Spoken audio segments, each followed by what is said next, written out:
Hello students. कैसे हैं आप सब? होप आपकी पढ़ाई अच्छी चल रही होगी। तो हमने पिछले दो कक्षा में पूरी संधि पढ़ ली थी अच्छे से। संधि के सारे टॉपिक्स पढ़ लिए थे अच्छे से। तो आज इस क्लास में क्या करेंगे, हम संपूर्ण संधि का एक शानदार रिवीजन करेंगे। इसे IIMC PYQ भी करेंगे, निकालेंगे और पूरी पूरी संधि रिवीजन करेंगे। ठीक है भाई। इस क्लास में हम स्वर संधि, व्यंजन संधि, विसर्ग संधि तीनों को एक साथ ही रिवीजन दे करेंगे। और कोशिश कीजिए कि आप लोग भी मेरे साथ साथ सारे जो भी अपन देखते जाएं, जो भी एग्जाम्पल लिए उनको भी एक साथ साथ निकले पर्सन भी देखेंगे, जिससे आपको ये पता चलेगा कि जो पीवाई की देखेंगे इससे आपको क्या पता चलेगा कि एग्जाम में कौन कौन से क्वेश्चन आ रहे हैं, किस हिसाब से आ रहे हैं। ठीक है भाई। चलो बिना समय गवाए करते हैं शुरू आज की संपूर्ण संधि रिवीजन क्लास।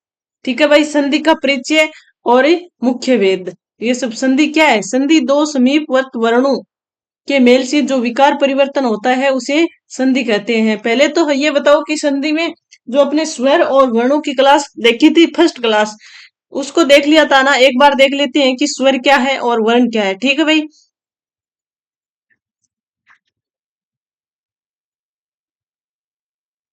उसके बाद एकदम आसानी से पूरी संधि हम अपन रिवीजन कर लेंगे। ठीक है।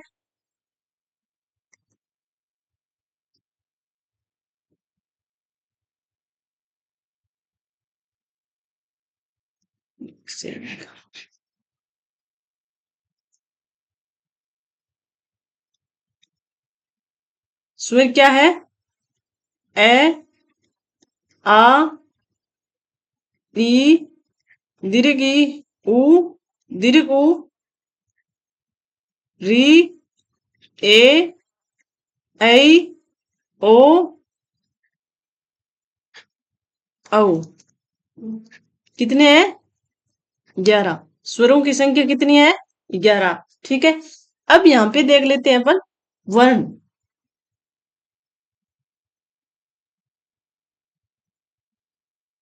क्या देख लेते हैं? वर्ण। स्वर देख लिए? कहाँ देख- स्वर देख लिए थे। चलो इसी स्लाइड में स्वर एक बार और देख लेते हैं। स्वर कितने हैं? 11। कौन कौन से हैं? ए, आ, ई, दीर्घ ई, उ, दीर्घ उ, ए। साथ साथ दोहरा, आप दोहराइएगा। ये नहीं कि मैं बोलती जाऊं और आप कुछ ध्यान ही ना दे। ऐ, ओ, औ। कितने हैं? 11। ठीक है। अब वर्ण देख लेते हैं। वर्ण कितने हैं?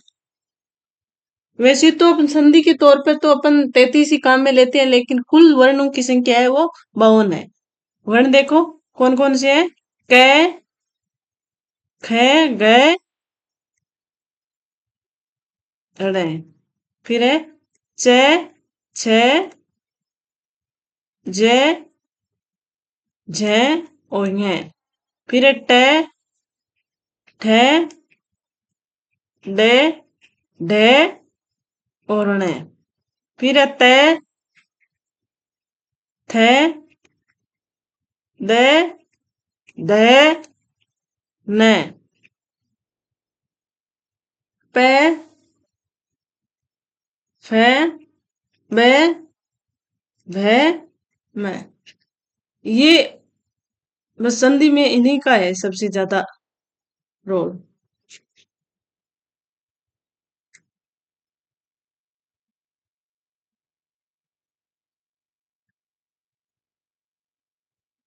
ये कैसे पहले पै तक के इनको स्पर्श व्यंजन कहा गया है। क्या? कौन सा? स्पर्श। स्पर्श व्यंजन क्यों कहा गया है?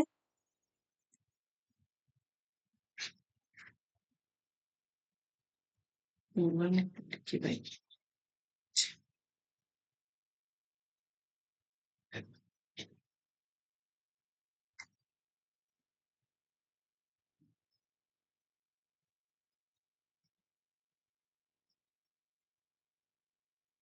इनको क्या गया है, स्पर्श व्यंजन, और यह रह हुआ है।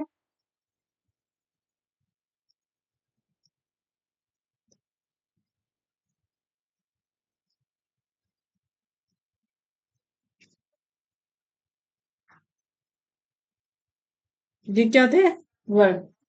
स्वर और व्यंजन क्या है ये देख लिया ना अपने।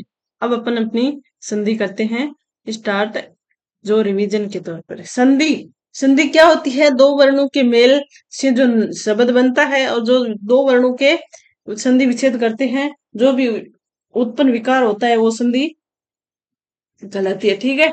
अब संधि के मुख्य भेद कितने हैं, संधि के मुख्य भेद कितने हैं, स्वर संधि, व्यंजन संधि और विसर्ग संधि।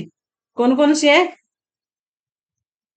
कौन कौन से है, विसर्ग संधि, व्यंजन संधि और स्वर संधि। स्वर, स्वर में क्या होता है, दो सुरों के मेल होने से जो विकार उत्पन्न होता है वहां पे स्वर होता है। इसमें देखो विद्या, यहाँ पे आ साउंड निकला है और यहाँ पे आ साउंड है, दोनों क्या है, स्वर है। तो दोनों स्वर है, तो यहाँ पे कौन सी संधि होगी, स्वर संधि। इसी प्रकार व्यंजन संधि में क्या होता है, व्यंजन संधि में होता है स्वर या व्यंजन से मेल, या फिर व्यंजन व्यंजन से भी मेल हो सकता है, और व्यंजन और स्वर का भी मेल हो सकता है व्यंजन संधि में। मतलब दोनों में से एक तरफ क्या आएगा, प्रथम पद का लास्ट वर्ण व्यंजन, और जो प्रथम पद द्वितीय पद का प्रथम पद आएगा, उनमें से दोनों में से एक क्या होता है, व्यंजन। वहां पे कौन सी संधि होती है, व्यंजन संधि। जैसे ये सज्जन है, सज्जन शब्द का संधि विच्छेद करेंगे तो सत धन जन, यहाँ पे व्यंजन है और यहाँ पे भी व्यंजन है। ठीक है भाई। अब विसर्ग संधि में क्या होता है, विसर्ग का स्वर और व्यंजन से मेल होता है। विसर्ग का क्या होता है, विसर्ग का स्वर और व्यंजन से मेल होता है। ठीक है भाई। अब स्वर संधि के भी अलग अलग भेद है, स्वर संधि के भी क्या है, अलग अलग। कौन कौन से है, दीर्घ स्वर संधि है, गुण स्वर संधि है, वर्धी स्वर संधि है, यण स्वर संधि है, और एक अयादि स्वर संधि है। इसमें दीर्घ स्वर संधि में ए ई उ के साथ में स्वर्ण यानी दीर्घ आ ई मात्रा होगी, दीर्घ आ ई और उ की मात्रा होगी। और गुण स्वर संधि में ए आ के साथ ई उ री आएगा। गुण स्वर संधि में क्या आएगा, ए आ और ई प्लस इन शब्द का मेल से ए और औ, ए ओ और अर बनेगा। वहां पे मतलब सीधा सा साइन है। गुण स्वर संधि में क्या होगा, ये साइन होंगे ना, वहां पे कौन सी होगी, गुण स्वर संधि होगी। ठीक है। अब यण में क्या होता है, अब एक बार मतलब अपन फास्टली रिवीजन कर रहे हैं, ठीक है ना। ये मत देखना कि सही से पढ़ाई नहीं रहे हैं, ये एकदम पूरी अच्छी तरीके से एक्सप्लेन के साथ अपने पिछली कक्षाओं में संधि को अच्छी तरीके से पढ़ाए। ये एक सिर्फ शॉर्ट रिवीजन है, ताकि अपन अच्छी तरीके से पिछली कक्षा में जो पढ़ा है वो भूले ना, और उसका रिवीजन हो जाए। इसलिए ये मत देखना कि ये कैसे बढ़ा रहे हैं, सही तरीके से बता नहीं, मतलब पूरा एक्सप्लेन नहीं कर रहे हैं। एक्सप्लेन पूरी पिछली वाली कक्षा में अपन ने कर लिया है। ठीक है। अब इसी प्रकार आगे का है, चौथा है यण स्वर संधि। यण में क्या होता है, ई उ और री के साथ भिन्न स्वर आता है, वहां पे ये और वह रे बनता है। ठीक है भाई। अब अयादि संधि, पहले तो अपन देख रहे हैं कि स्वर संधि के कितने भेद है, क्या देख रहे हैं,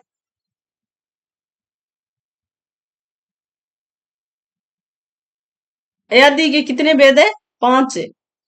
कौन कौन से, दीर्घ, गुण संधि, वर्धी संधि, यण संधि और अयादि संधि। अयादि में क्या होता है, ए आई ओ औ के साथ बिन स्वर होता है, वहां अय आय और औ बन जाता है। ठीक है।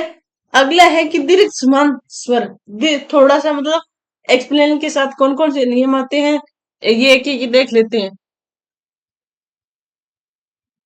ताकि आपको ये ना लगे कि घास काटी गई है। ठीक है।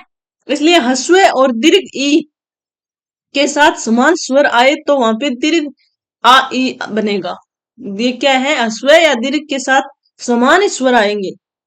अब जैसे ये हिमालय से हिमाल शब्द है, ये हो रहेगा यहाँ पे। अब हिमालय शब्द है तो यहाँ पे आ धन आ आएगा, हिम धन अल्य आ रहा है, तो यहाँ पे दोनों में समान असमान स्वर है, लेकिन ए के साथ आ आएगा तो भी दीर्घ आय बनेगा। इसी प्रकार ये कपिस शब्द है, अब इसको यहाँ पे लिख दिया, कोई ना। हो जाता है। ई धन ई बराबर, मतलब जिन शब्दों में जैसे कोई भी ये हिमालय शब्द है,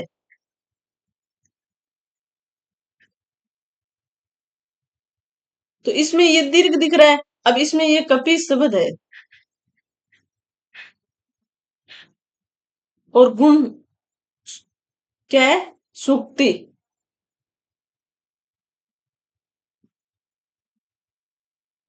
ये सुक्ति शब्द है।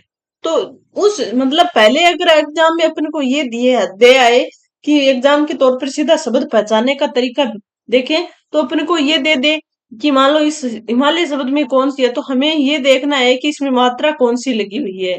वहीं पर ये तो पता चल गया कि दोनों तरफ स्वर संधि है, लेकिन मात्रा के तौर पर आप पता लगा सकते हैं कि इसमें दीर्घ है, वर्दी है, गुण है, कौन सी है। तो जिसमें दीर्घ मात्रा होगी ना, वहां पे दीर्घ स्वर संधि आएगी। ठीक है। अब गुण स्वर संधि में क्या होता है कि ए आ के बाद ई उ और री आदि आए, तो वहां पे क्या बन जाता है? ए के साथ ई आएगा तो क्या बनेगा?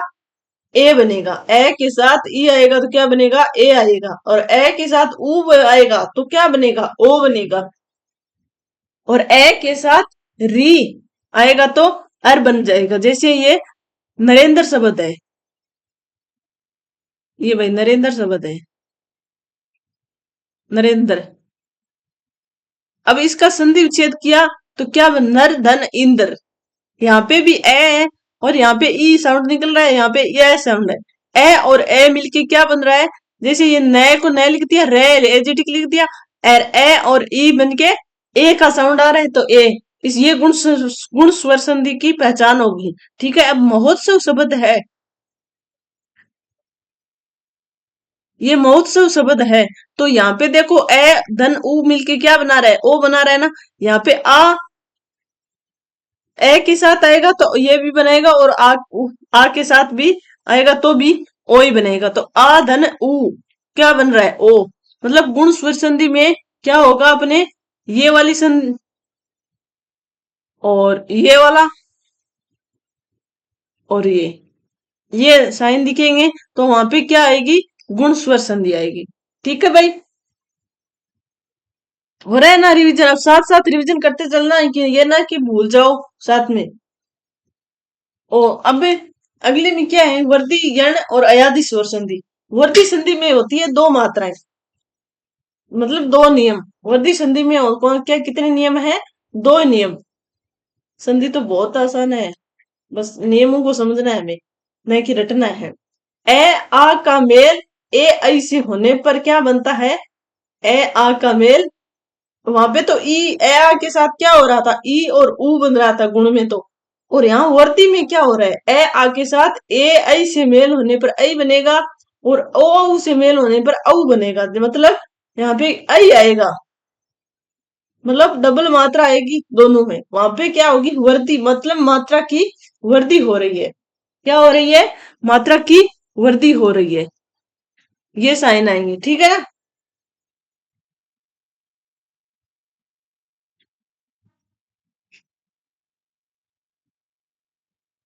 यण में क्या होता है? यण संधि में होता है ई ई ई उ री के बाद असमान स्वर आ जाता है, वहां पे यह रवा बन जाता है। जैसे उद धन इति, उदाहरण है, सॉरी, हाँ उदाहरण है। तभी मैं सोचू से इति धन आदि, तो यहाँ पे क्या आ रहा है? ई साउंड आ रहा है, और यहाँ पे आ साउंड आ रहा है। दोनों में क्या हो रहा है?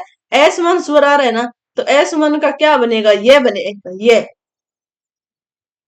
ई के साथ अगर ए आएगा तो क्या बनेगा?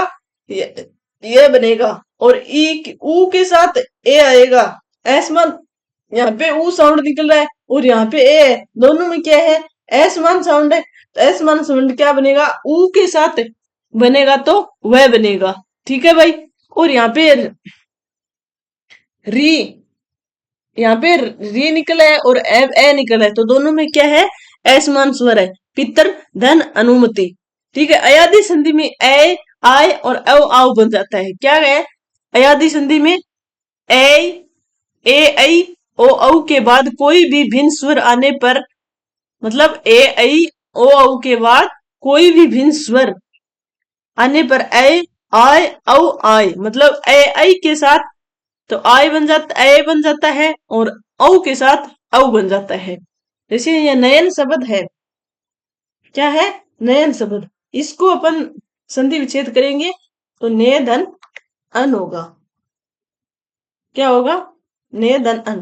तो यहाँ पे ए निकल रहा है ना और ए निकल रहा है, ए समान स्वर है, क्या बनेगा? अय बनेगा। ने अय यन नयन। इसी प्रकार ये गायक शब्द है, इसमें अय आएगा तो वहां पे आय बनेगा। अब गे धन अक है तो गे का गे लिख दो, गे का क्या बनेगा? आय बनेगा।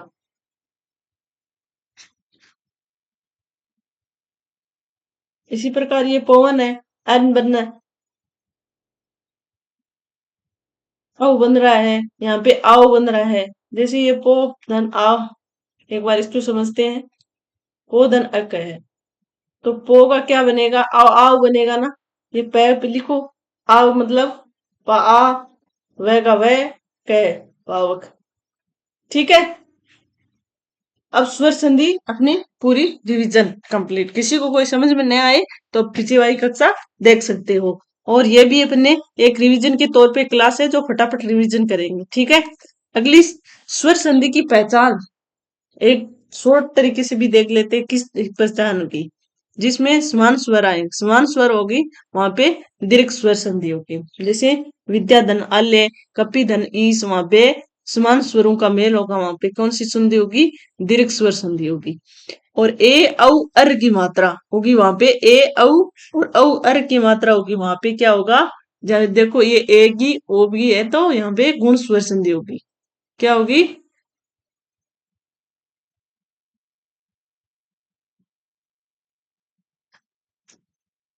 ठीक है। ए आई और औ मात्रा होगी वहां पे वृद्धि, मतलब मात्रा की वृद्धि हो रही है। फिर इसके बाद ए वह रे से पहले कोई भी आधा वर्ण आ जाए, एकदम मतलब यण संधि में पहचानने की ट्रिक क्या है? अगर यह वह रे से कोई भी आधा वर्ण आ जाए, जैसे इसमें यह है, इसमें ये वर्ण है आधा, उसी प्रकार वह है, इसमें ये आधा वर्ण है, वहां पे यण संधि होगी। कोई भी वर्ण से यह और वह रह से कोई भी पहला वर्ण है वो कोई भी आधा आ जाए, वहां पे क्या होगा? यण स्वर संधि। और अयादी में क्या होगा? अयादी में तीन अक्षर वाले मोस्टली शब्द होते हैं, वो तीन अक्षर वाले होते हैं। ठीक है। जैसे चयन, पवित्र, पावक, ये सब हमने देखे थे। अब व्यंजन संधि। व्यंजन संधि में अपने कितने नियम पढ़े थे? 5 नियम पढ़े थे। कौन कौन से? जैसे एक पहला नियम क्या था? पहला नियम था फर्स्ट का थर्ड वर्ण। पहले का मतलब क का क्या बनेगा? ग बनेगा। ठीक है। अब कचड़ तप के बाद कोई घोष वर्ण आए तो तीसरा वर्ण बन जाएगा। जैसे दिगंबर शब्द दिक धन अंबर, ये क है, इसका क्या बनेगा? ग बन गया। दिक धन अंबर में दिक क का क्या बनेगा? ग। बस एजेटिक लिखना है अपन को, सिर्फ ये वाली लाइन याद रखनी है, फर्स्ट का तीसरा। कब बनेगा? जब बाद कोई भी स्वर आ जाए या घोष वर्ण आ जाए। ठीक है। पांचवें के अनुनासिक वर्ण में परिवर्तन। जैसे प्रथम वर्ण के बाद कोई भी मैं न आए तो वह अपने वर्ग के पांचवें वर्ण में अनुनासिक में बदल जाता है। क्या? कि प्रथम वर्ण के बाद कोई भी मैं न आए तो उस मैं का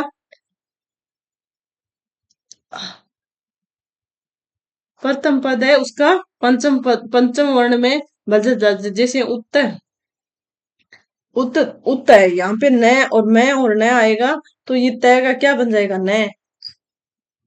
ठीक है। जैसे अच्छा ये दे रखा है ना, मैं आ रहा है तो उससे तय का क्या बनेगा? न बनेगा।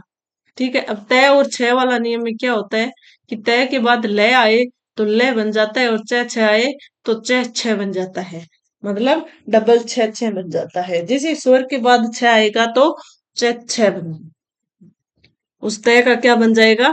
च बन जाएगा। और ल आएगा तो ल बन जाएगा। जैसे ये देखो यहाँ पे क्या है? तय के बाद लय आ रहा है तो इस तय का क्या बन जाएगा, लय आ जाएगा। और रे के बाद छह आ रहा है तो यहाँ पे डबल, यहाँ पे च का मेल हो जाएगा। ठीक है। अगला नियम, अच्छा ये दो ही नियम दे रखे है क्या ये? चलो कोई ना, अपन देख लेते हैं।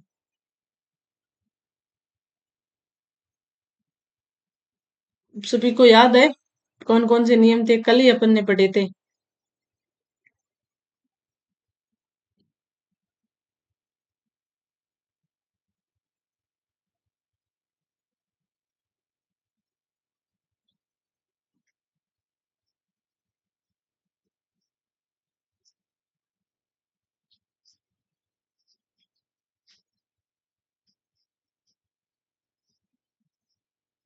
तय वाला नियम देख लिया, मैं वाला भी देख लिया अपन ने।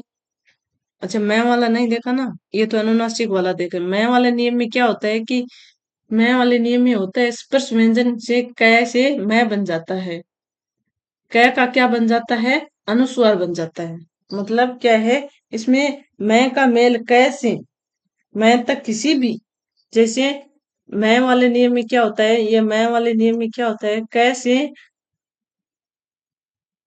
मैं तक कोई भी वर्ण आ जाए वहां पे, जैसे इस शब्द में है यहाँ पे क से मैं तक कोई भी आ जाए तो वहां पे मैं का क्या बन जाएगा, वहां पे अनुस्वार या फिर पंचम पद बन जाएगा। जैसे एक शब्द लेते हैं अपन, कौन सा, संकलन शब्द ले लेते हैं। ये संकलन शब्द है, इसका अपन संधि विच्छेद करेंगे तो क्या बनेगा, समधन, अच्छा ये नहीं लगेगा, समधन कलन। मतलब यहाँ के क्या आ रहा है, क आ रहा है तो इससे मैं का क्या बन जाएगा, अनुस्वार बन जाएगा। ठीक है। इसी प्रकार एक शब्द और देखते लेते हैं, संचय शब्द है ये, संचय संचय शब्द है तो इसका समधन च, तो यहाँ पे ये च आ रहा है ना, क से मैं तक कोई भी वर्ण आएगा वहां पे मैं का क्या बन जाएगा, अनुस्वार बन जाएगा। ठीक है। छह नए वाला देख लिया, सह में परिवर्तन हो गया, ये भी देख लिया अपन ने। और कौन सा नियम रह गया ये भी बता दो।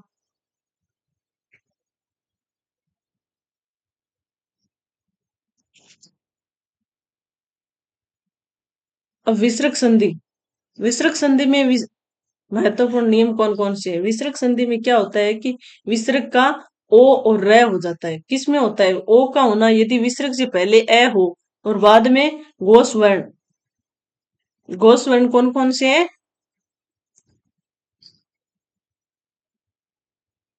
घोष वर्ण हो तो वहां पे क्या आएगा, ओ बन जाएगा। इसमें क्या दे रहा है, विसर्ग से पहले ए और बाद में घोष वर्ण, मतलब घोष वर्ण कौन कौन से हैं,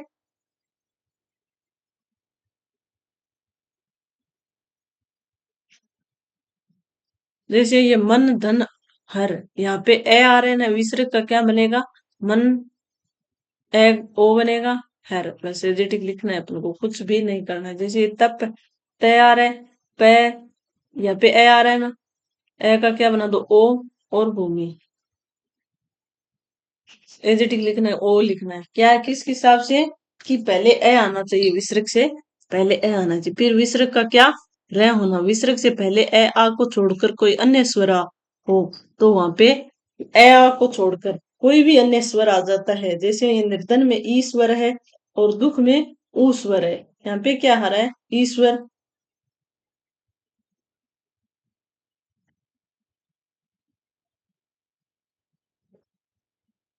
क्या आ रहा है, ईश्वर आ रहा है तो, और यहाँ पे ऊ स्वर है तो रे, इस विसर्ग का क्या बन जाएगा, रे बन जाएगा। ठीक है। नियम नंबर 2 में क्या होता है, विसर्ग का शेष है एवं लोप, विसर्ग का लोप भी हो जाता है और शय, जैसे इस शय का बनना, विसर्ग के बाद च और छ आए तो शय का ट ठ बन जाता है, और श त थ आए तो श बन जाता है। क्या है, विसर्ग के बाद च छ आए तो ये दंत्य से बन, क्या बोलते हैं इसको, होस्टे से बन जाता है। और टैठ आए तो क्या बनेगा, मूर्धन्य से बन जाएगा। और तैथ आएगा तो दंत्य से बन जाएगा। कौन सा, जैसे विसर्ग के बाद, ये विसर्ग है, ये कौन सी है, च, अपन ये समझ दिख रहा है, ये क्या है, तालव्य है। तो यहाँ पे कौन सा से आएगा, तालव्य से आएगा। ट और ठ विसर्ग के बाद, तो क्या है, ये मूर्धन्य है, तो मूर्धन्य से आएगा। और त और थ, ये क्या है, दंत्य, तो दंत्य से आएगा।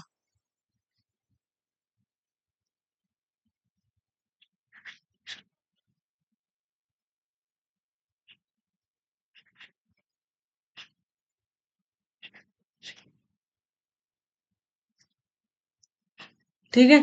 अब विसर्ग का लोप होना कौन सा नियम है, जैसे निधन रोग निरोग, इसमें क्या होता है कि ई या ए, कोई वहां पे असमान स्वर होगा, तो वहां पे क्या होता कि जो भी मात्रा दी होगी वो तो दीर्घ हो जाएगी और विसर्ग का लोप हो जाएगा। ठीक है भाई। अतः एव, इसमें अतः में ये एव लोप होगा। ठीक है। अब विसर्ग संधि में कोई दिक्कत तो नहीं है ना आपको।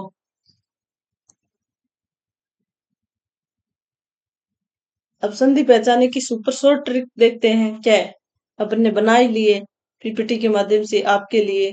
तो इसको पहचानने में क्या होता है, ये या वह वर्ण से पहले कोई भी याद आश्रय, तो वहां पे क्या आएगी, जन संधि। जैसे अन्वेषण वह से पहले न और जय से पहले आधा वर्ण आ रहा है। और शब्द पर ए या ओ दिखे, ए या शब्द पर ए या ओ की मात्रा दिखेगी, वहां पे हमेशा गुण स्वर संधि होगी। यहाँ पे देखो ए आ रहा है, यहाँ पे ओ दिख रहा है, तो यहाँ कौन सी संधि होगी, गुण स्वर संधि। शब्द पर ए आई ओ दो मात्राएं दिखी तो हमेशा वर्ती संधि आएगी। ठीक है। जैसे एक एक महोस्ती, एकदम शॉर्ट तरीका है, जैसी शब्द दिया हुआ है और उसको आपको पहचानना होगा कि कौन सी संधि है। तो बिना मात्रा के तीन अक्षरों में अयादी संधि होगी। ठीक है। अब देखते हैं पीवाईक्यू। हिमालय में कौन सी संधि है, आप बताओ। आप साथ साथ में क्वेश्चन हल करोगे तो ही आप बताओगे, तो ही मैं बताऊंगी। जैसे इस हिमालय में कौन सी संधि है, हिमालय शब्द में कौन सी संधि है, आप कर को इसमें देख नहीं है, अपने अपने स्तर पर करना है सबको। ठीक है। क्या है, हिमधन,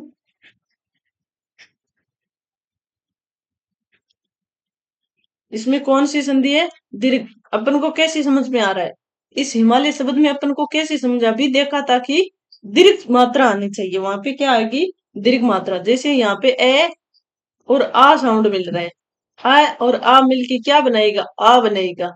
तो आ क्या है, एक दीर्घ मात्रा है, तो दीर्घ मात्रा है, तो अपने हिमालय शब्द बनेगी। ठीक है। अब महेंद्र में कौन सी संधि आएगी, ये सभी एग्जाम में आए हुए क्वेश्चन है भाई, देख लेना किस प्रकार से आते हैं। जैसे ये महेंद्र शब्द है, इसी को लेते हैं अपन महेंद्र शब्द। क्या है महेंद्र शब्द, महाधन इंद्र, इसका संधि क्या होगा, महाधन। तो अपने गुण संधि का नियम क्या देखा, ये पीछे अभी पीछे वाली स्लाइड में देखा है कि जहाँ पे ए और ओ की मात्रा दिखी, वहां पे कौन सी संधि होगी, गुण। अब इसमें तो ये तो हमें पता चल गया कि गुण संधि है, गुण स्वर संधि है। लेकिन अपने को संधि विच्छेद करना बता दिए, संधि करना, संधि विच्छेद करना पूछ ले, या फिर संधि विच्छेद का संधि करना पूछ ले, तो हमें ये तो ध्यान होना चाहिए नहीं, महाधन इंद्र। अब दो संधि विच्छेद करेंगे तो हम जैसे ये ऑप्शन आ जाए अपने पास, मह धन इंद्र,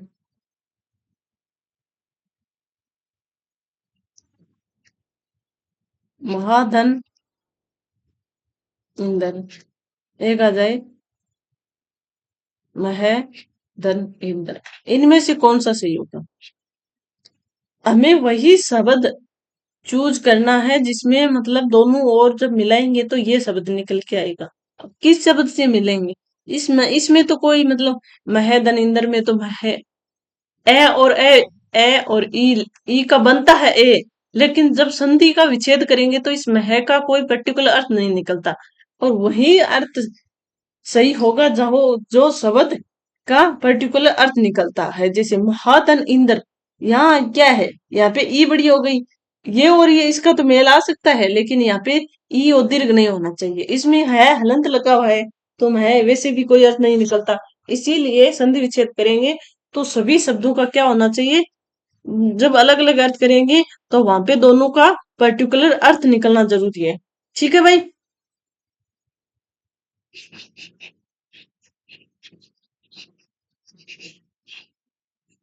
पता चल रहा है ना एग्जाम में किस हिसाब से क्वेश्चन आ रहे हैं, कौन कौन से क्वेश्चन आएंगे।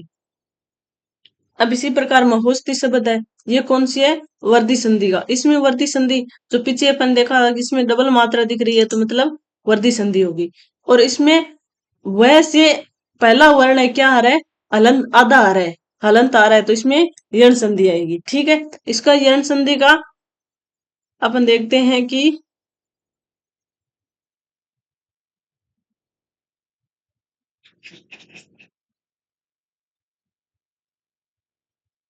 अन्वेषण शब्द का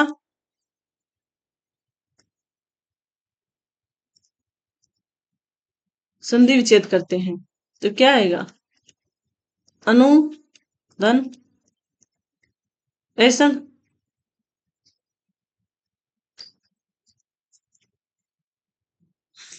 ये संधि विच्छेद होगा। लेकिन अपने को संधि पहचानने की ट्रिक तो ये दिख रहा ही नहीं है क्या, कि असमान स्वर है, जहां पे असमान स्वर होगा वहां पे जन संधि, और असमान स्वर का ऊ का क्या बनेगा, वह बनेगा। ठीक है, तो अन्वेषण में पहले पहचानने की ट्रिक तो ये होगी कि यह और वह से पहले जो वर्ण आएगा वो हलंत होगा। पवन का सही संधि विच्छेद देख लेते हैं। पो धन अन, मतलब तीन बिना मात्रा वाले वर्ण आएंगे एक शब्द पवन में, इसमें कोई भी मात्रा नहीं है, वहां पे अयादि संधि आएगी। तो इसका क्या बनेगा, ए आ के साथ मेल करेंगे तो औ आओ में नहीं बनेगा, तो पो धन अन।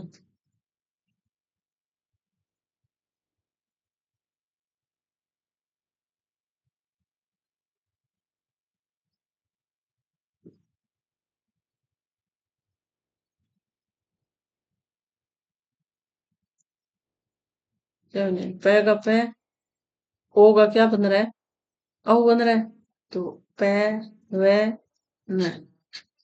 ठीक है, अब उद्धार शब्द में यहाँ पे व्यंजन संधि आ गई भाई, क्या आ गई है, अपनी व्यंजन संधि। व्यंजन संधि की पहचान कैसे करेंगे, संधि विच्छेद करेंगे तो यहाँ पे तय और यहाँ पे है, मतलब क्या आ रहा है, यहाँ पे व्यंजन का मेल हो रहा है, तो यहाँ पे कौन सी संधि आएगी, व्यंजन संधि। इसी प्रकार ये है, जैसे अपन ने ये से पहले कोई भी आता वर्ण वहां पे यण संधि। और सजन शब्द में सत धन जन, तो यहाँ पे सत धन जन उस जय वाला अपन ने नियम देखा था, सत धन जन, तो इसमें कौन सी संधि आएगी, व्यंजन संधि आएगी। ठीक है, नमस्ते, इसमें कौन सी संधि है, नमः धन ते, विसर्ग संधि आएगी। इस तय का क्या बन जाएगा, विसर्ग बन जाएगा। जो दंते से है उसका क्या बन जाएगा, विसर्ग के बाद कोई भी ये तय और थ आता है तो विसर्ग का क्या बन जाता है, जो हमने पिछले नेम में देखा था, क्या है,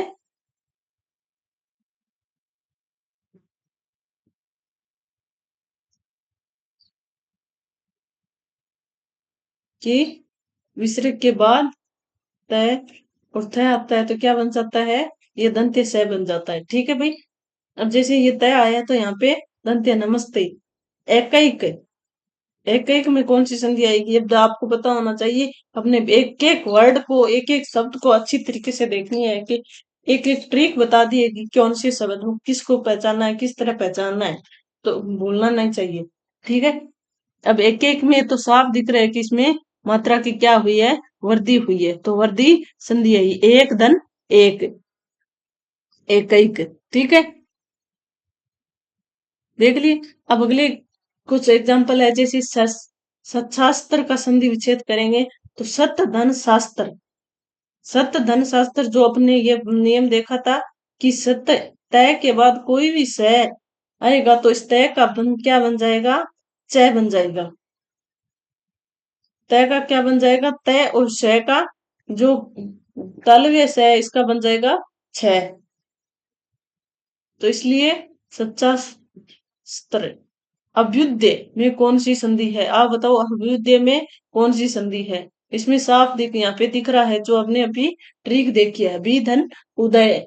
तो हबी धन उदय में यण स्वर संधि आएगी। क्या है इसकी, यहाँ पे दिख रहा है। गायक में कौन सी संधि है, ये भी अपन को सामने दिख रही है, कौन सी है, अयादि संधि, जो अपने अभी अपनी ट्रिक के द्वारा पढ़ी है। ठीक है। पुनर्जन्म में कौन सी संधि आएगी, पुनर्जन्म में पुनः धन, पुनः धन जम, जिसमें क्या बताया गया है कि रे का जो विसर्ग के बाद कोई भी कैसे मैं तक आएगा वहां पे रे विसर्ग का क्या बन जाएगा, जय। जैसे ये कह आ रहा है विसर्ग के बाद जय आ रहा है तो कैसे मैं वाले वर्णों के बीच का है, तो यहाँ पे इस विसर्ग का क्या बन जाएगा, वो रे बन जाएगा।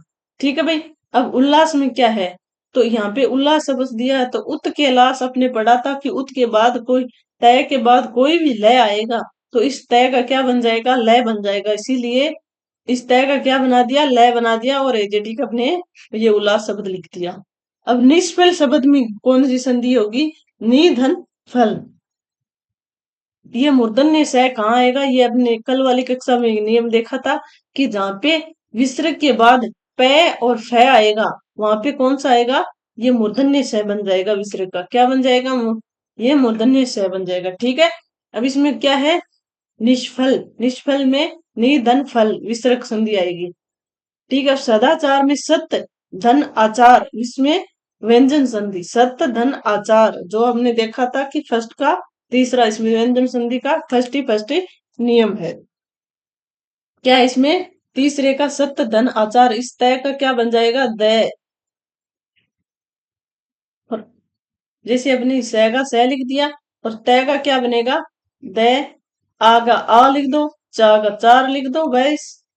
अपने हमने क्या किया, कुछ भी नहीं किया, बस एक नियम इस वहां पे। इसी प्रकार कपिस में कौन सी संधि आएगी, जहां इस मात्रा में दिख रहा है अपन को कि क्या हो रही है, दीर्घ हो रही है। मात्रा कौन सी है यहाँ पे, दीर्घ है, तो दीर्घ स्वर संधि आएगी। महोदय में इस शब्द में अपन को दिख रही है, हमने एक एक चीज देखी है, बताओ भाई कौन सी संधि है, गुण स्वर संधि। शाबाश। कौन सी संधि है, गुण स्वर संधि, क्योंकि हमें किस दिख रहा है, ये ओ वाला दिख रहा है। इसका संधि विच्छेद क्या करेंगे, महाधन उदय। अब सन्मार्ग में कौन सी संधि है, आप बताओ, सत धन मार्ग। सत धन मार्ग में मतलब व्यंजन संधि होगी इसमें। और अतः धन एव में कौन सी संधि होगी, विसर्ग संधि, अतः धन एव। ठीक है भाई। अपने एटलीस्ट 20 से 25 क्वेश्चन है वो एग्जाम में आए हुए पीवीआईक्यू देख लिए, और अपनी संधि की पूरी रिवीजन क्लास कर ली फटाफट। अब भी आपको संधि से रिलेटेड कोई भी इश्यू है तो कमेंट सेक्शन में बता सकते हो, और कोई भी डाउट है वो पूछ सकते हो। ठीक है भाई। क्लास कैसी लगी ये भी जरूर बताना, और क्लास को लाइक शेयर एंड सब्सक्राइब जरूर करना। धन्यवाद। आप सबका अभ्यास ही सफलता की कुंजी है। अब अभ्यास करोगे उतनी ही आपको सफलता मिलेगी। ठीक है बच्चों, धन्यवाद।